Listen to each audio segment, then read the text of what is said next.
যেটা আজকের কাজ সেটা হচ্ছে উইন্ডোজ ডায়াগ্রাম। উইন্ডোজ ডায়াগ্রাম করতে গেলে আমাদের পরীক্ষার সময় কি দেওয়া থাকবে, এরকম একটা ডেটা দেওয়া থাকবে যে calculate Windows diagram and draw A Windows from the following data. এখানে যে উইন্ড ডিরেকশন মানে বায়ুর দিক, বায়ুর 8টা দিক হয়। উত্তর, নর্থ মানে উত্তর, উত্তর পূর্ব, পূর্ব, দক্ষিণ পূর্ব, দক্ষিণ, দক্ষিণ পশ্চিম, পশ্চিম, উত্তর পশ্চিম, কাম মানে শান্ত বায়ু। এই ডেটাটা দেওয়া থাকবে, এটা অ্যানুয়াল মিন বলে দেওয়া থাকবে অথবা ফ্রিকোয়েন্সি বলে দেওয়া থাকবে। তাহলে পরীক্ষার সময় জাস্ট এই দুটো কলাম দেওয়া থাকবে, আর কিছু দেওয়া থাকবে না, এগুলো সব তোমাকে বার করতে হবে। ক্লিয়ার এইটুকু? তাহলে আমরা পরীক্ষার প্রথমে কি করব, তাহলে এই দুটো কলাম দেওয়া থাকলে পরের দুটো কলাম আমাকে বার করবো। তাহলে এখানে যে কটা ফ্রিকোয়েন্সি থাকবে সব কটা যোগ করে দেখবো টোটাল কত হচ্ছে। তাহলে এটা টোটাল কত হলো 79। এবারে পার্সেন্টেজে আমাকে কনভার্ট করতে হবে। পার্সেন্টেজের ফর্মুলা কি, আমি পার্সেন্টেজের ফর্মুলাটা তোমাদের বলে দিচ্ছি। পার্সেন্টেজ যখন করবে, যে কোনো ফ্রিকোয়েন্সিকে যখন পার্সেন্টেজে ট্রান্সফার করবে, মানে ইন্ডিভিজুয়াল ডিভাইডেড টোটাল ইন্টু 100। ওকে, তাহলে একটা এক্সাম্পল আমি দিই। ধরো এখানে নর্থেরটা করবো, তাহলে নর্থেরটা যদি আমি করি, নর্থের ইন্ডিভিজুয়াল কত 8, তাহলে 8 বাই টোটাল কত 79 ইন্টু 100টা কনস্ট্যান্ট। তাহলে দেখো 8/79 ইন্টু 100 10.12, এই 10.12, তাহলে আমার বার হলো 10.12। এটা এখানে লিখে দেবো। ক্লিয়ার?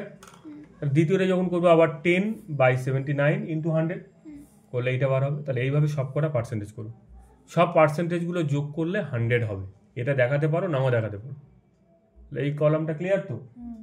এবারে স্কেল, সিলেক্টেড স্কেল, স্কেলটা তোমাকে ধরতে হবে। স্কেলটা কি করে ধরবে? স্কেল ধরার নিয়ম এখানে বলে দিচ্ছি। For frequency scale maximum length should be 4 to 8 centimetre, মানে গড়ে 4 থেকে 8 সেন্টিমিটারের মধ্যে স্কেলটা রাখতে হবে। সেটা 4 সেমি হতে পারে, 5 সেমি হতে পারে, 6 সেমি হতে পারে, তোমার যা খুশি, 7 সেমি হতে পারে, এরকম যে কোনো একটা স্কেল তোমাকে রাখতে হবে। তার স্কেলটা রাখতে গেলে আমাকে কি করতে হবে, যত স্কেল রাখতে চাই সেইটা আমি ঠিক করে নেব। ধরো 4 থেকে 8-এর মধ্যে আমি চাইছি যে 5 সেমি স্কেল হোক। 5 সেমি স্কেল যদি চাই, তাহলে এর মধ্যে দেখবো হাইয়েস্ট কে আছে, কাম ভ্যালু বাদ দিয়ে হাইয়েস্ট আছে এইটা। ওকে, তাহলে আমি কি লিখলাম, হাইয়েস্ট 15.65।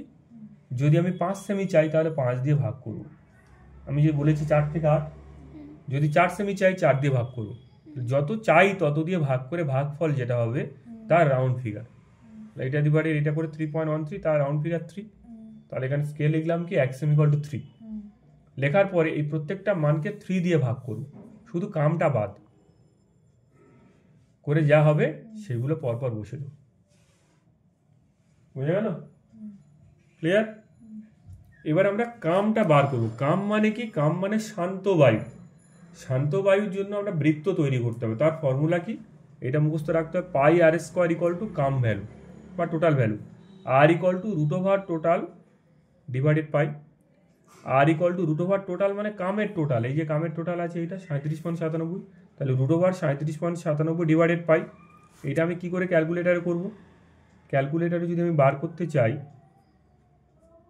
তাহলে প্রথমে আমি কি করব, প্রথমে রুট ওভার টিপবো, ফার্স্ট ব্র্যাকেট মারবো, 37.97 ভাজিতক শিফট টিপে পাই টিপবো, এটা ইকুয়াল টু করলে আমার বেরিয়ে যাবে। দেখো এই তো বলে দিচ্ছি। এই পর্যন্ত শুধু কামটাকে বাদ দিয়ে ক্যালকুলেশন করব। কাম মানে শান্ত বায়ু। শান্ত বায়ু করতে গেলে কি হবে, একটা বৃত্ত তৈরি করতে হবে। একটা বৃত্ত মানে সার্কেল ড্রয়িং করতে হবে। সার্কেল ড্রয়িং করতে গেলে আমরা কি ফর্মুলা ইউজ করব, pi R square, pi R square equal to কাম ভ্যালু বা টোটাল ভ্যালু, টোটাল কাম value. R equal to root over total value, এটা পুরোটা রুট ওভার, পুরোটা রুট ওভার টোটাল কাম ভ্যালু ডিভাইডেড পাই। এবার এটা কি করে ক্যালকুলেটারে বার করব? ক্যালকুলেটারে বার করতে গেলে প্রথমে দেখো আমি রুট ওভারটা আগে মারবো। ওকে, ফার্স্ট ব্র্যাকেট দেবো, এই যে ভ্যালুটা আছে 37.97, তাহলে 37.97 ভাজিতক শিফট, ওকে, তারপর এই পাই, পাই মানে এই যে এখানে আছে পাই লেখা রয়েছে, পাই ব্র্যাকেট ক্লোজ ইকুয়াল টু, দেখো কত হয়েছে 3.47, এই 3.47 বোঝা গেল। এবার এইটার সঙ্গে কি আমি যে স্কেলটা ধরেছি এখানে, স্কেল কত ধরেছি 3, তাহলে 3.47 ভাজিতক 3 ইকুয়াল টু 1.15, সেইটা এখানে লিখতে হবে। পজ করে দাও।